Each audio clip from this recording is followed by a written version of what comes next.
Antony Blinken visita Israel. El secretario de Estado de los Estados Unidos se ha reunido con Benjamín Netanyahu y ha garantizado que el país más poderoso del mundo proveerá de las armas e instrumentos necesarios que el Estado sionista requiera para defenderse. Como si no los tuviera ya. Pero esta es una oportunidad para hablar de Blinken. Todos sabemos perfectamente que Joe Biden no posee las capacidades mínimas para llevar adelante la política exterior de los Estados Unidos, razón por la cual, en lo que refiere a asuntos internacionales, el verdadero presidente, el verdadero mandamás de la política norteamericana es Blinken. La semana pasada, antes de que estalle el conflicto en Oriente Medio, había visitado México como parte de la política de sometimiento ininterrumpida de la Casa Blanca con el país que depredaron en el siglo XIX y que siguen considerando su patio de atrás. Por esa razón me entrevistó el prestigioso periodista mexicano Rubén Luengas. Y ahora con lo de Israel, aquella conversación sobre la trayectoria, los orígenes de Blinken y los oscuros negocios de su familia, que incluyen a Israel, y las vulneraciones contra la propiedad privada y la libertad de los palestinos, se tornan indispensables para que puedan formarse una opinión al respecto. Los invito a quedarse hasta el último minuto y absorber toda la información que abordaremos aquí.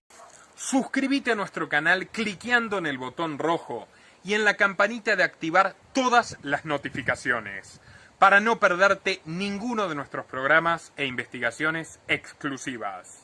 Mi querido Nicolás Moraz, vamos contigo hasta la Argentina o donde andes en el Cono Sur. Querido Rubén, ¿cómo le va? Muy buenas noches, un placer estar con usted nuevamente. Un saludo para Rubén y para toda la audiencia. Para Pastor. Para Pastor. Para Pastor. Abrazo. Nicolás, qué gusto tenerte. Gracias por aceptar la invitación. Yo, ya sabía que iba a venir el señor Antony Blinken encabezando esta delegación estadounidense para este encuentro de alto nivel. Sabía que el tema es el fentanilo. De manera formal le decía yo a la gente, bueno, siempre hay temas en este tipo de cuestiones que no se manejan a la prensa, que no se le dicen al público, que se preparan de hecho con anticipación otros asuntos, pero siempre hay la rúbrica de algunos temas, en este tema fentanilo e inmigración. Pero yo recuerdo un programa tuyo y en algún programa que me hiciste favor de entrevistarme para tu canal, me hablabas tú de Antony Blinken, de su papá, en fin.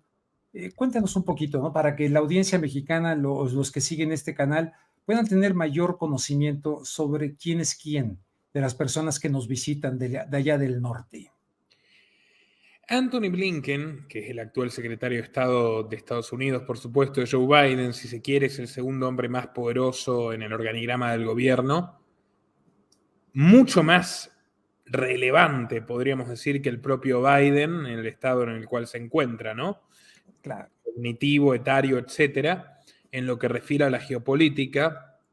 Es un político de muy larga trayectoria, es un hombre muy hábil, hay que tenerlo en cuenta, que ha logrado salir impune de crímenes de guerra atroces. El mayor, él fue el artífice cuando Biden todavía estaba bastante más lúcido, y Biden presidía la Comisión de Relaciones Exteriores del Senado de Estados Unidos. Blinken era el jefe de personal de la Comisión de Relaciones Exteriores del Senado americano. Eran opositores, en teoría, al gobierno de George Bush, pero fue clave el trabajo de Blinken haciendo el lobby 1 a 1 con los senadores demócratas para convencerlos a todos de que voten de manera abrumadora en favor de la invasión a Irak. Ese es el primer gran hito de la carrera por el cual comienzan a considerarlo un joven sobresaliente. Tampoco era tan joven, tiene 61 años, tenía 40 en aquella época. Pero bueno, él ya tiene un linaje anterior que le ha facilitado su inserción en la vida política de Washington, D.C. Antes de proceder con Blinken, Rubén, si le parece, le comento algunas líneas de su padre, que falleció el 22 de septiembre del año pasado y fue una figura prominente y una figura levitante en lo que refiere a las relaciones exteriores de Estados Unidos en los últimos 30 y tantos años, y además un íntimo amigo de George Soros. Donald Blinken, ¿no? Donald Meyer Blinken, efectivamente.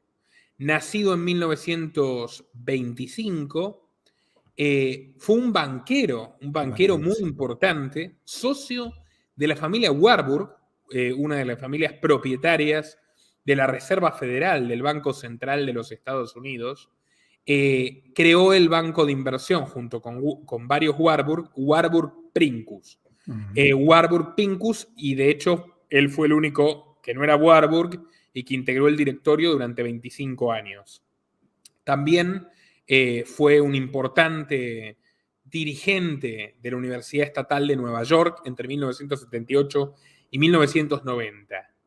Allí la entonces Fundación Soros, que acababa de nacer en los años 70 de George Soros, establece un curso para políticos, básicamente una escuela de adiestramiento para alfiles políticos, ¿verdad? Internacional, que sigue hasta el día de hoy. O sea, lo instaura Donald Blinken, que era el presidente de la Junta Directiva de la Universidad Estatal de Nueva York. Era una vieja idea del anterior gobernador Nelson Rockefeller, que había dejado el Estado para convertirse en vicepresidente republicano, que encabezaba la fracción progresista del Partido Republicano, fue el vicepresidente de Nixon y luego de Gerald Ford, Nelson Rockefeller, pero la ejecuta, la pone en vigor el señor Blinken, como una suerte de rector, si se quiere, de esta universidad, y la Fundación Soros sponsorea el proyecto. Hasta el día de hoy sigue en pie. Yo, por ejemplo, recuerdo haber descubierto este programa conjunto de Soros con la Universidad Estatal de Nueva York cuando investigaba un señor que se llama Guado de Pedro, que fue el candidato oficial del peronismo en la Argentina por un día, pero después lo bajaron y pusieron a Massa. Bueno, Guado de Pedro, por ejemplo, para entender qué tipo de cursos dan, bastante peculiares, asistió a uno de una semana cuando acompañó a Cristina Fernández de Kirchner. Ella era presidenta de Argentina, él era secretario general de la presidencia, a reunirse con Soros en Nueva York en el año 2012, si no recuerdo mal. Hubo 2 reuniones, una en 2012 y una en 2014. Entonces, vieron al muchacho, dijeron, este chico es joven, hijo de desaparecidos en la dictadura militar, nos gusta su perfil, invítenlo. Pero estamos hablando, por supuesto, de un señor que ya era alto funcionario. Nadie sabe de qué trató el curso, pero él orgullosamente lo ostenta en su currículum. Nadie le pregunta tampoco. Bueno, Blinken, que instauró este programa, Donald Blinken padre, instauró este programa en la Universidad Estatal de Nueva York, se ganó el favor de Soros y con su recomendación personal entra al Consejo de Relaciones Exteriores, al Council on Foreign Relations.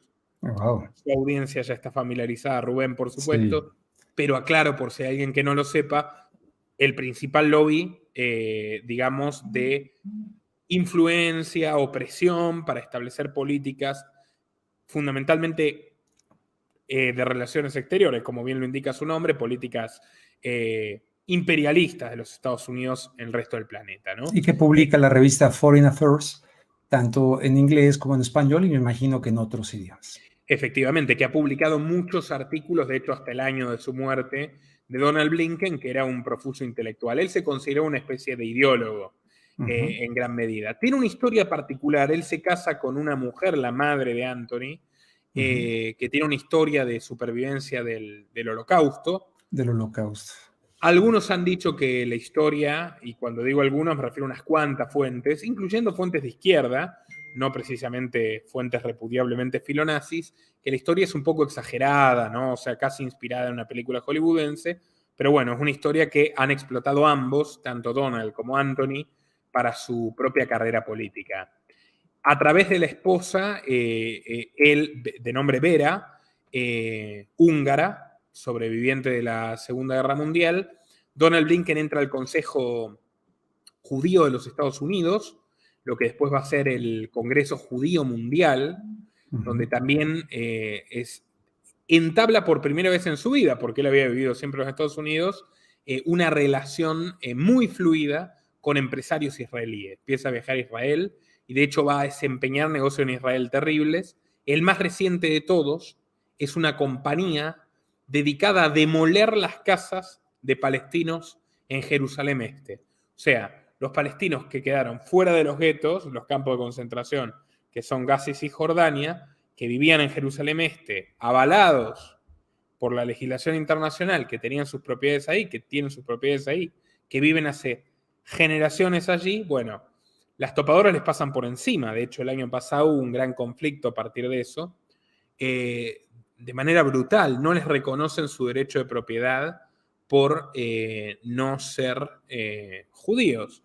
Bueno, no son considerados ciudadanos israelíes, sus escrituras no valen para el Estado de Israel, y la empresa que ejecuta estas demoliciones, que han generado tantos conflictos, es una empresa donde están asociados Donald Blinken con Jared Kushner, esto es muy peculiar, El el yerno de yerno Donald Trump, Donald Trump. el esposo de Ivanka Trump, hombre del Foro de Davos, y Roman Abramovich, testaferro de Vladimir Putin, dueño del Chelsea en Inglaterra y uno de los oligarcas rusos sancionados por Blinken. O sea, uno se da cuenta de que ahí en Israel parece que se olvidan de sus diferencias, y cuando a la hora de destruir la vida de los palestinos para construir ahí nuevas colonias, nuevos edificios de ocupación israelíes, no hay tantos problemas, no hay tanta diferencia entre el señor Blinken y el señor Déjame Abramovich. te interrumpo para pedirle a Pastor nada más, si puede buscar una foto de Donald Blinken, este hombre Un minuto. se divorció de su esposa cuando Anthony era muy pequeño. Después la señora se casó con otro hombre también muy, muy importante, muy poderoso, que creo que fue embajador en Hungría, si no mal recuerdo. Y vivió en París, Anthony, o sea, debe hablar un estupendo francés también, porque vivió Claro, mucho claro. tiempo en Francia, ¿no? Pero a ver si nos Donald pone una. Blinken fue embajador Sí. en Hungría. Ah, ¿Y sabe Donald por Blinken, qué? tienes razón, ¿Por qué fue embajador en Hungría? por la Donde, por esposa. cierto, engañó a la esposa, engañó a la mamá de Anthony, que ya igual ya tenía unos cuantos años Anthony, ¿eh? La engañó Sí. con una húngara mucho más joven. Bueno, por Soros. Uh-huh. Soros también es húngaro. Sí. Y Soros lo recomendó a Bill Clinton, y Bill Clinton lo presentó al Congreso como embajador en Hungría. Le votaron por poco la designación a favor, porque el vínculo con Hungría en realidad venía por el lado de la esposa, no tenía un gran conocimiento sobre la materia, y al poco tiempo le hace un homenaje en vida a Soros, la Universidad Centroeuropea, que es el primer centro que financia íntegramente él, compra los archivos, los documentos históricos de Free Radio Europe, que es un organismo de propaganda mediática del gobierno federal estadounidense en Europa, y crea un archivo que se llama hasta el día de hoy The Open Society Archive, Donald and Vera Blinken. O sea, los archivos de la sociedad abierta es de la Open Society Foundation de Soros, el nuevo nombre que adquirió la Fundación Soros en los 90s, y en homenaje a Vera y Donald Blinken. Y hasta el día de hoy es la principal biblioteca sobre temas de la Segunda Guerra Mundial en Europa del Este y de la Unión Soviética en Europa del Este, y bueno, lleva su nombre, ¿no? Ahí posan En la imagen contentos. a la izquierda, a ver si quieres describir la imagen, adelante. No, por favor, Rubén. No, pues a la Anthony, izquierda Donald y Biden. está Donald Blinken, luego está a la izquierda del presidente, luego está ahí la mamá de Blinken, ¿no? ¿Correcto? Efectivamente. Y luego Exacto. Blinken con su pareja. Ese hombre que está ahorita aquí en México, que vino a ver lo del fentanilo, pero esta radiografía del papá que nos está narrando Nicolás Moraz, que no tiene desperdicio alguno, para darse cuenta de lo que este hombre, presentado justamente como un gran ideólogo del Consejo de Relaciones Exteriores de los Estados Unidos, pues un hombre que destruye las casas de los palestinos en los territorios de por sí ya ocupados y los asentamientos que están prohibidos por la Organización de las Naciones Unidas, que hay una condena internacional, pues nada, no importa. Ese es el padre del señor Anthony. Y Anthony, yo he visto declaraciones de él, nomás que ahorita algo está pasando con mi computadora que yo no las puedo compartir. Pero en una de la BBC, Pastor, que si le pones Anthony Blinken y los asentamientos ilegales, te va a salir que los condena Anthony Blinken, mientras su papá los destruye, las casas de los palestinos. Es esquizofrénico, Nicolás. Completamente. Bueno, es de una hipocresía suprema, pero Sí. tampoco es una gran novedad en este mundillo de la élite política.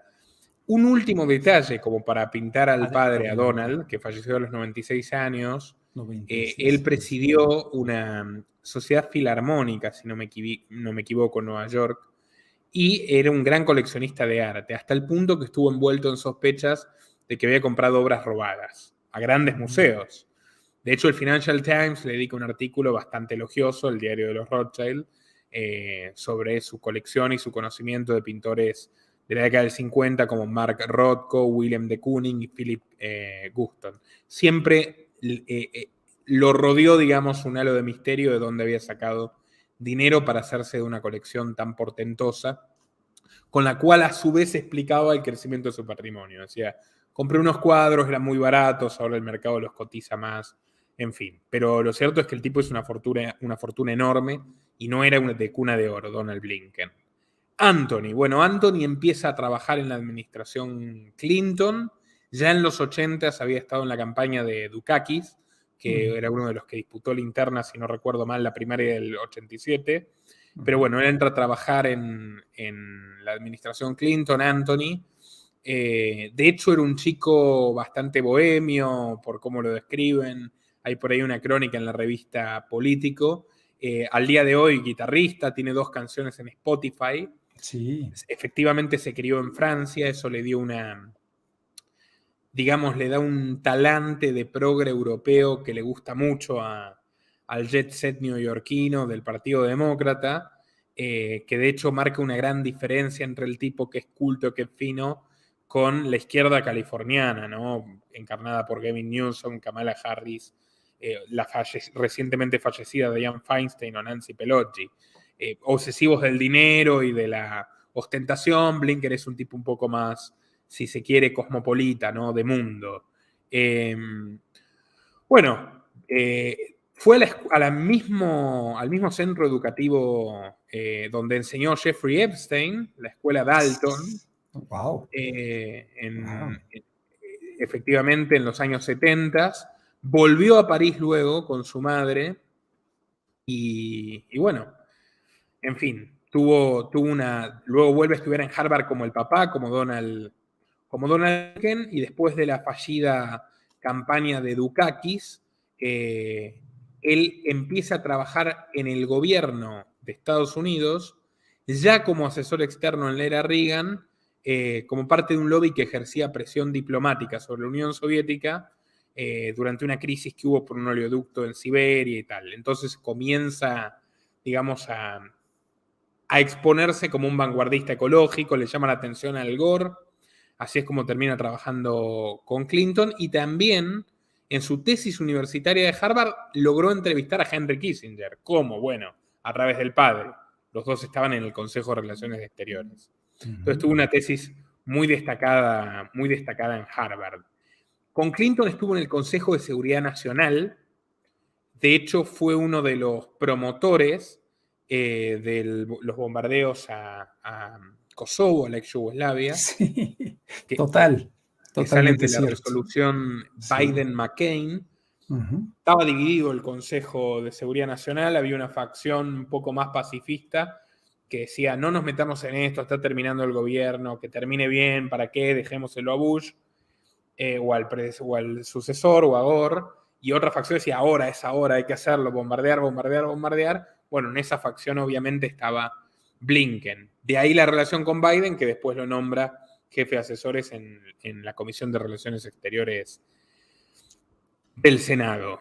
Luego, ya cuando Obama es presidente, Blinken asciende rápidamente y se convierte, trabajó en la campaña presidencial de Biden, cuidado, en 2008, o sea, cuando Biden compitió contra Obama y Hillary, entre otros candidatos de las primarias, pero bueno, cuando Biden acuerda con Obama para ser el vice, Blinken, parte del acuerdo es que sea primero asistente adjunto y asesor de seguridad nacional del vicepresidente, y luego, cuando la sacan, en parte por el desastre en Siria, Hillary, y ponen a John Kerry, viejo amigo de Biden, Biden le impone como condición a Obama de volverlo a acompañar como vicepresidente en 2012, que Anthony Blinken sea subsecretario de Estado. Entonces se convierte en subsecretario de Estado de John Kerry en el segundo mandato de Barack Obama.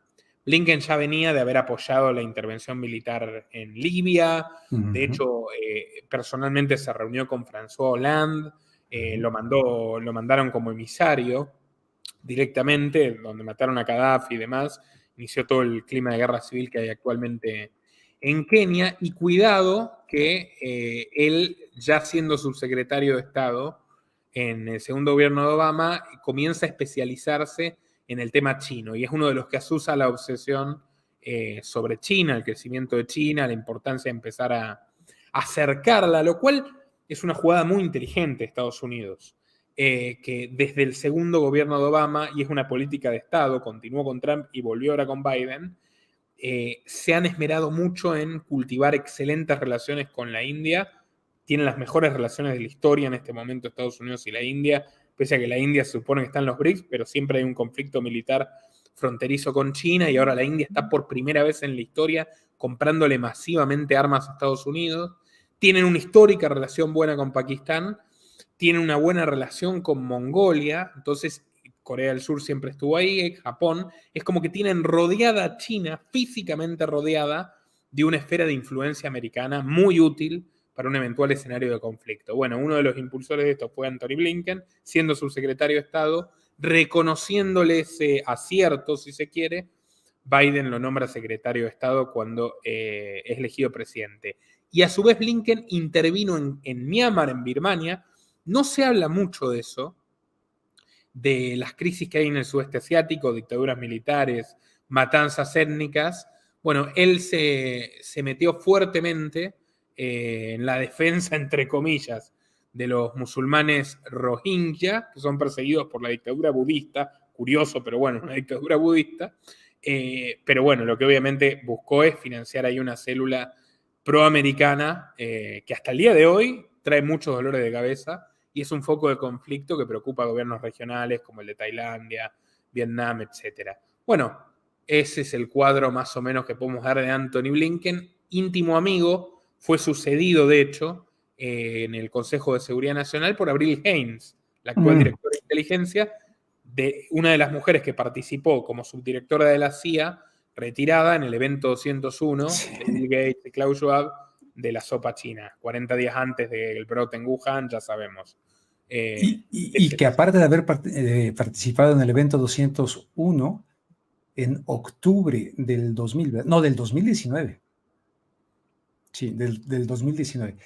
Aparte de haber participado ahí con la Fundación Bill Gates, con la Universidad Johns Hopkins, etcétera, ella trabajando para el gobierno de Obama como subdirectora, creo que era de la CIA. Por ahí tenemos el video, pastor, mi querido pastor. Esta que acabas de mencionar, es que es muy importante esta mujer que acabas de mencionar, íntima de Blinken, nos estás diciendo, ¿verdad? Sí, Bueno, era subdirectora de la CIA de Obama y actualmente en este gobierno, obviamente por el vínculo con Blinken y la lealtad a Biden de hace mucho tiempo, es directora de Inteligencia Nacional. Exacto. Nepotistas todos, porque Avril Haines tiene al marido trabajando con ella y Blinken tiene a la mujer trabajando con él, Evan Maureen Ryan Blinken, que es una católica de origen irlandés, jesuita, fue a la escuela preparatoria de Georgetown. Bueno, ahí la misma Universidad de Clinton, de Hunter Biden, de John Podesta, donde John Podesta hasta hoy es profesor. Y bueno, la mujer es fue subsecretaria de Asuntos Educativos y Culturales de Barack Obama y actualmente es secretaria de gabinete. Es la secretaria de gabinete de Joe Biden, la esposa de Blinken. En fin, una dinastía viviendo de los impuestos de los sufridos contribuyentes que sufragamos al fisco norteamericano. Bueno, es más largo, ahí sigue. Ella trabajaba en la CIA con Barack Obama, quien a su vez como presidente también anunció aquello, y antes Bush anunció lo mismo. Y ya ni nos metemos con los Rockefeller en el 2010, porque si no me van a tirar el canal otra vez. Nicolás, pero fíjate, ¿cuántos mexicanos sabrán esto que nos acabas de decir el día de hoy aquí en este espacio?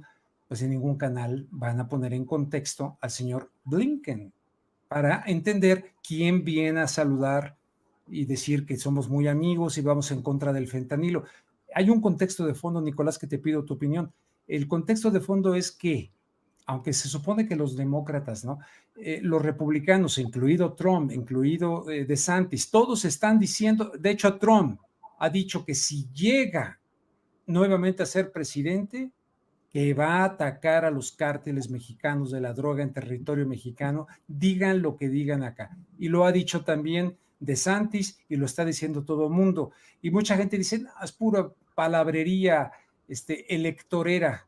Yo diría, ¿quién sabe? Yo diría, ¿quién sabe? Y el señor Blinken, pues ya dijiste tú, su trayectoria de bombardear Kosovo y Yugoslavia, junto con el señor McCain y el señor el propio Biden. Mire, yo, por un lado, sobra decir que repudio completamente esos proyectos intervencionistas. Creo claramente que es totalmente cómplice el gobierno mexicano con toda esta retórica. El otro día lo vi a AMLO decir, sí, la culpa del fentanilo es de China, o sea, le está haciendo el cuento barato, es un cuento barato, obviamente, o sea, a ver cómo conectamos a todos los enemigos imaginarios, el fentanilo, China, la trama, ¿no? Falta que metamos a los rusos ahí también y está todo completo el pack.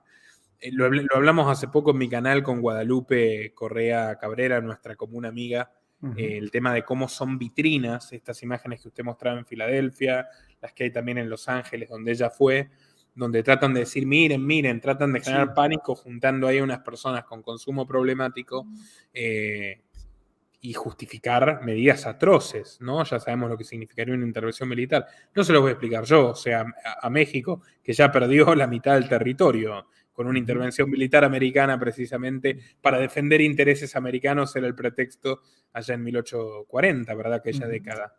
1846. Ok, ahora, Blinken trabajó en la administración que construyó el muro, que fue la de Clinton. El primero que construyó un muro fue Clinton. Y en la del deportador récord, que fue Obama, no fue Trump, fue Obama. O sea, los demócratas tienen ese problemita, ¿no? De hipocresía serial. Siempre me gusta recordar el gobierno de Clinton. La ley penal Biden se llama, de los 3 strikes, fue el que cambia el sistema penal americano y empieza a encerrar por cantidades insólitas de tiempo a gente por delitos menores o por delitos sin víctimas, como los relacionados a drogas, y llena las cárceles americanas, se cuadruplica la población carcelaria en 20 años y Estados Unidos se convierte en el país con mayor cantidad de presos de la historia universal. 3 veces más que China en términos brutos, 10 veces más en términos netos, siendo China una dictadura, Estados Unidos una supuesta democracia de la libertad. Bueno, da mucho que hablar. Negocio de las cárceles, además, que son contratistas privados de Estados Unidos. Bueno, ahora, ¿cómo lo contrarrestan? Es curioso también. Vio que le despenalizan los robos menores.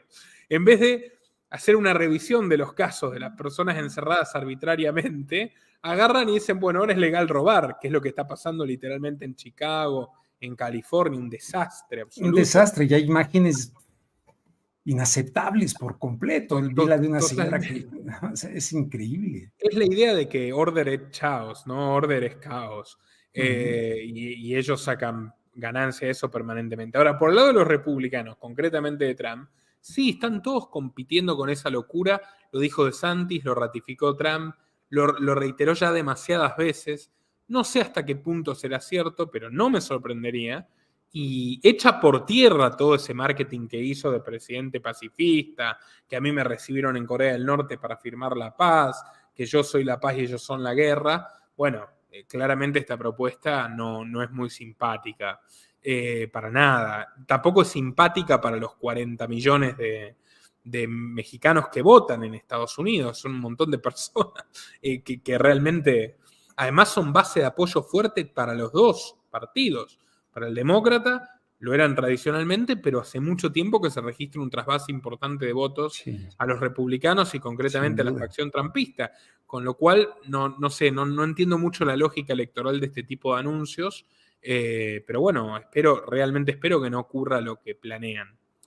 Ahora, tanto Peña Nieto como López Obrador, usted lo sabe bien, han tenido una política de brazos abiertos total a todas las exigencias estadounidenses, especialmente en materia migratoria, el tema de la frontera sur, la Guardia Nacional, que era hacerle el trabajo sucio primero a Trump y luego a este gobierno, ¿no? Biden y Harris. Entonces, Es un abuso, realmente es un abuso todos estos planteos que están haciendo, porque es, bueno, ya no importa que me des todo lo que quiero, que hagas el trabajo sucio por mí contra los guatemaltecos, los hondureños en el sur, no importa. O sea, el punto es yo necesito justificar una intervención militar, o sea, ese despliegue, ese negocio de armas, ese negocio de inteligencia, de tecnología de espionaje, de drones, y además de demostración de fuerza, y acá cierro mi opinión, que para mí subyace detrás de todas estas amenazas una demostración de fuerza de estamos vivos, estamos aquí. Como le gusta decir a Biden, America is back. Bueno, o sea, seguimos siendo los gendarmes del barrio y mirando al resto de América Latina en forma amenazante también al hacer un movimiento de este tipo, ¿no? En la frontera sur. Que además, y esto es lo último, está el tema China, ¿no? Cada vez más presión, más conflicto, Blinken en el ala beligerante contra China. El gran problema de Taiwán a nivel económico mundial es el tema de los microprocesadores. Y usted sabe que los estadounidenses quieren desplazar la producción de microprocesadores de Taiwán a México. Sí, sí. Entonces, yo no lo veo casual. También está el tema del litio. O sea, los norteamericanos libran una guerra contra China por el litio que están ganando. O sea, yo esto se lo vengo diciendo mucho a Nicolás Martínez Laje, que usted lo entrevistó. Sí, yo no veo el avance de un mundo multipolar. Yo veo que pese a un presidente soñoliento, decrépito y que se cae por los rincones, los Estados Unidos en los últimos años están, esto no es ni bueno ni malo, o sea, que cada uno formule su opinión. Yo tengo una muy mala opinión de la política exterior americana, pero el punto es, se están avivando el avance chino, están tomando decisiones muy inteligentes. Por ejemplo, hace 2 años, el triángulo del litio, Bolivia, Argentina, Chile, que tiene el 60% de las reservas a nivel mundial, litio que sirve para baterías, de teléfonos, de computadoras, de autos eléctricos, etc.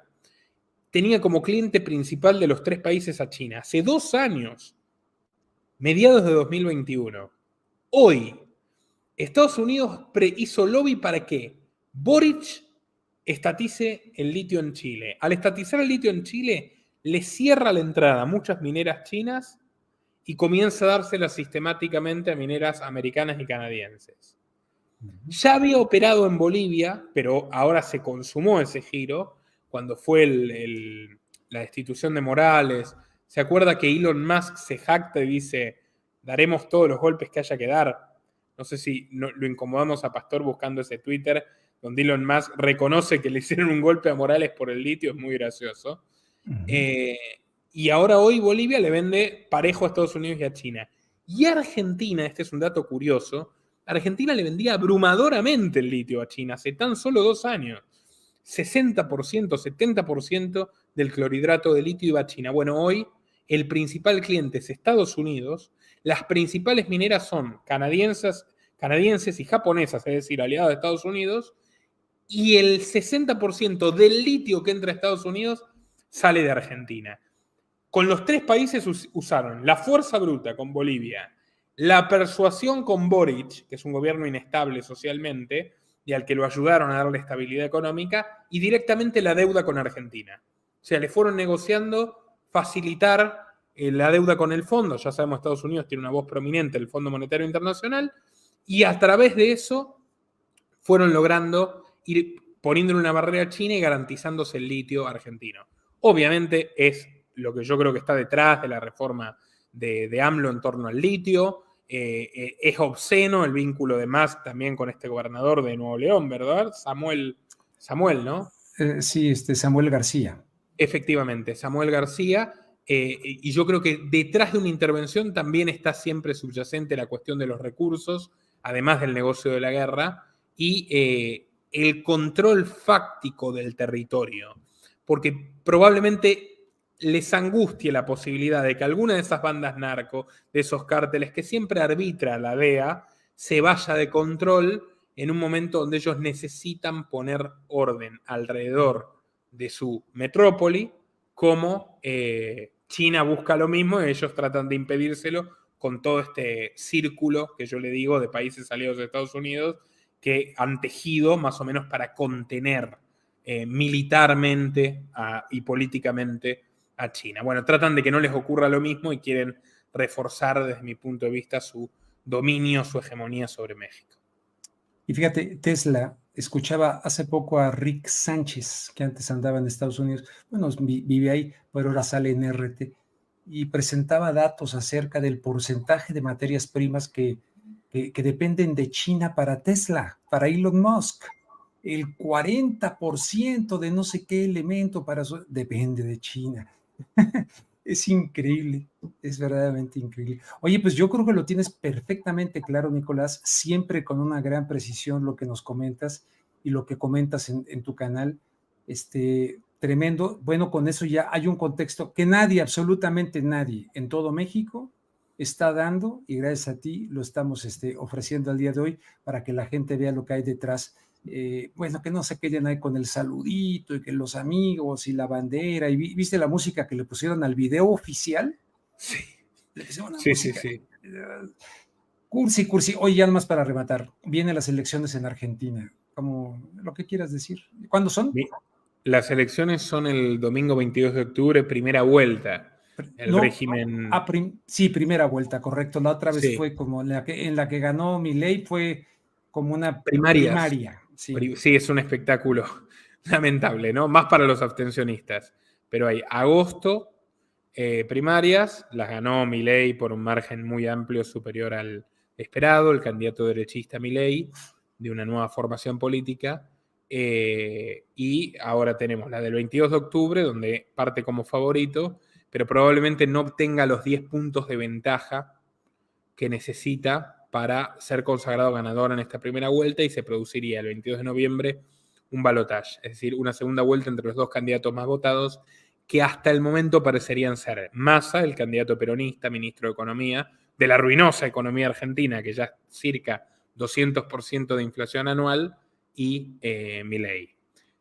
Ahora mismo, mientras estamos hablando, se está por estrenar en mi canal una grabación donde un caballero, director de una empresa que ha estafado a centenares de argentinos, admite haberle pagado $40.000 a Milei para que promueva esa estafa Ponzi.